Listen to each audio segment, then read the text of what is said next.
আজ জানুয়ারি মাসের 3 তারিখ। দেখতে দেখতে আমাদের আরেকটি বছর চলে গেল।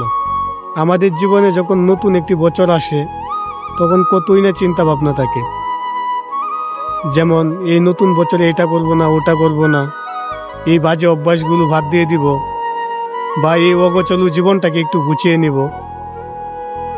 কিন্তু আসলে এই বিষয়গুলো ভাবতে ভাবতেই বছরটা শেষ হয়ে যায়, কিন্তু আমাদের জীবনটাকে আর গুছানো হয় না।